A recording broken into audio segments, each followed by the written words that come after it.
Hello everyone, Little Smith here.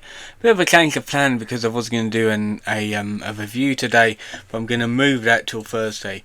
So ESTA, this has been around for a while. This is a alternative to a visa if you want to travel to America. Now, I ended up getting one because I plan to go to America soon. I haven't decided when yet, but I got one of these in any case because they last for 2 years, so I'm pretty sure I can go to America within 2 years. Now these are very easy to fill out. Obviously this is a PDF of the form. However, I will put a link in the description to the to the site where you can fill out the online one, pay and get your ESTA authorization thing through the email, because once you do everything here, once you pay, it'll take like a couple of hours for it to go through, providing you've done everything correctly. So this is just a lowdown on what kind of questions it would ask you. The personal questions would come first, and your passport information would come first as well. Now online through the website, it would want you to take a picture of the ID part where your picture is of your passport, and it will basically fill in the passport information for you as long as it's correct and you taking the picture correctly. So on this one, it would want all of this, but obviously this is kind of a different order. Like family name, first name, you obviously want to put your last name and first name there. Are you known by any other aliases, like for example, I suppose like nickname or anything like that? I ended up choosing no because I use this name all the time. And then it want details like your family name, your first given name, your date of birth, your gender, your city of birth and your country of birth. And then it would want your family name and the first names of your parents. And then it would want your passport information.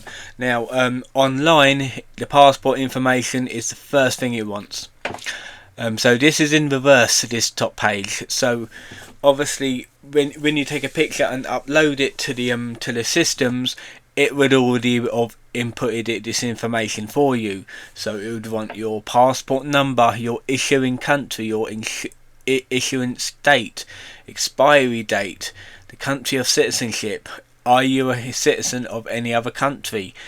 If you live in, say, Germany and you've always been in Germany, then you click no. And here is, if you click yes, you would have to put the country that you was a citizen in before, as well as your original passport number and how you acquired that citizenship. For some reason it's got, oh, have you ever been a citizen of any other country? There's yes or no, and if yes, then you basically put what countries you've been citizenships in.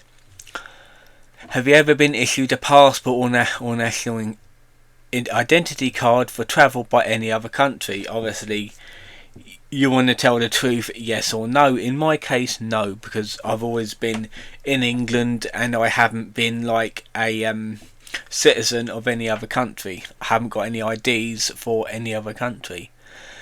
And obviously if you pick yes, you would have to do like issuing country, passport type, document number and expiration year.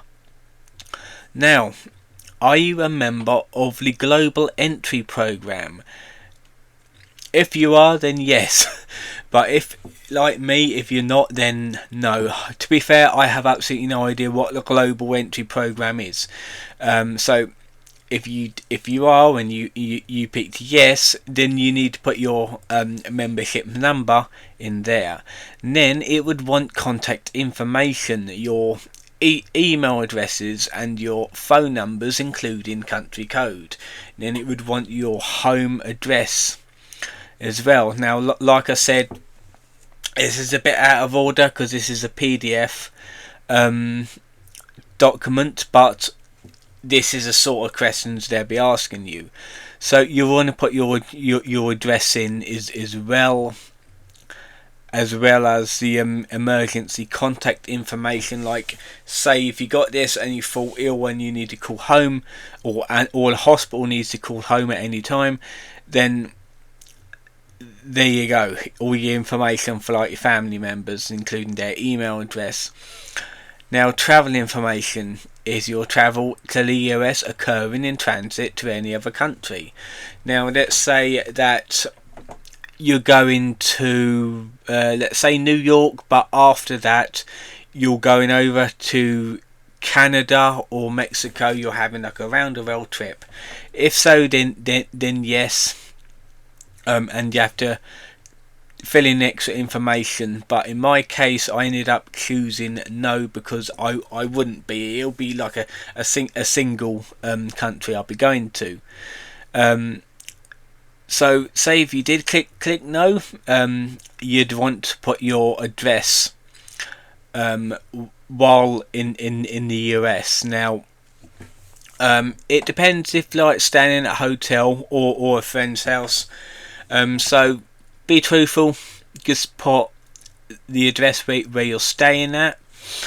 I picked because you can go with unknown and it'll be perfectly okay if you haven't actually decided where you're going to stay. But if you definitely know where you're going to stay and it's all booked, then put in the information there. Now, US point of contact, you'd want to, basically you can leave that blank as well. That's kind of optional because it's not actually starred on the actual form, so I ended up leaving this bit blank because it's an optional thing. Now, if you have a job or not, this is optional for you. I have one, so I actually chose yes on this one. So you'd want to put your employer name, what you do in your job, the address of your job, the city where your job is, and the state, which would be like, if you're in England, it'll be like, I don't know, Hertfordshire, Wiltshire, that sort of thing, where it is. You also want to put the country and the telephone number of that workplace as well. It's not really important, but just put it in if you have a job. Just be truthful. Now, social media, this is optional. I didn't bother with this. I just chose not to do it. But I suppose you can put in your social media tags or whatever. I really have no idea why they want that sort of thing, but it's something that's on there. Now, eligibility questions. These are the ones that you really got to pay attention to, because if you pick yes, then the border and customs will probably pull you to the side and they'll start asking questions to it. However, you really don't want to lie, so hopefully you haven't got any of these things, and hopefully you're not a terrorist or anything like that, because like this, I do seek to engage in, or have you ever engaged in terrorist activities? I hope to God you have not. So I ended up choosing no, because obviously I don't have anything of these diseases and I'm not a terrorist or not seeking asylum, that sort of thing. So choose no. Be truthful though. However, just read through the that bit carefully, because it's kind of important what you choose. Now, the waiver of rights, you want to check the first box, the clarification, and the second one, if you're filling it in for someone else, you want to click on the second box, which is you're filling it in for a third party. So you're giving them, they gave you permission to fill it in. So click the second box if you're filling it in for like a child or someone that's disabled who can't do it himself. And then you want to do the applicant's name, basically your name, or the person you're doing it for, the signature and the date completed. Now that bit there is for this form. When you fill in your eligibility questions, you'll be taken to the next step, where you have to review each page of it, each portion of the of the form. Once that's done, you go on to the payment page.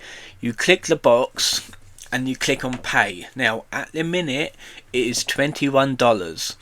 So when you click pay, you have to choose a payment method. Now I will say this: do not pay by PayPal, because that will be pending for a long time. When I did it, it was basically pending through my bank, and then when that cleared, it was in authorization mode, and it still obviously didn't take it, and you get 7 days until the form got deleted. My first one got denied because of the 7 days was up, and it was still on pending on PayPal side. And guess what? It is still pending to this very day. I did this 3 weeks ago. So I found out that you can basically do another one. Because my one was denied anyway, I could start a fresh one. When I did the fresh one, I chose to pay by credit card. So you pay by credit card, and you basically get a confirmation page, and then you basically wait a couple of hours, and you should get an email saying that there's an update to your ESTA application form. So sign in with the application number, passport number, and the date of birth, and it will say whenever you got it or not. In my case, I got the it completed, and it was accepted. So that was good. Accepted in 2 hours, and I used my credit card for that. So this PayPal thing, it will more than likely just run out, because it was on there for like 30 days. So once the 30 days is up, it'll probably just be refunded back to my bank on that one, because the first form was declined because of the 7-day limit was up. Now I've got no idea why it was still on pending or anything, because when I paid by card it just went straight through. So that's a tip for you: pay by card, and you shouldn't have any problems with it. Just don't pay by PayPal, because of the pending and transactions and stuff on there. So that was it for here. Once you get it, it's good for 2 years. You can go to America as many times as you want within 2 years. Or if you got, I'd say, if your passport runs out in 1 year and you get a new one, you'd have to do it again, because it's a new passport number. So other than that, I've got like 2 years. I have got an idea on where I want to go to, but I want to look into it a bit more, but I'm pretty much set on it at the minute, because I've been doing a lot of research. I'll keep it as a surprise until like next month, and then I'll explain what I'm doing, because I'm definitely going to book it at the beginning of next month. So yeah, I think that's it for this video. Tomorrow I'll be having a Encyclopedia Dramatica reading. I hope you enjoyed this video, and I'll see you guys next time.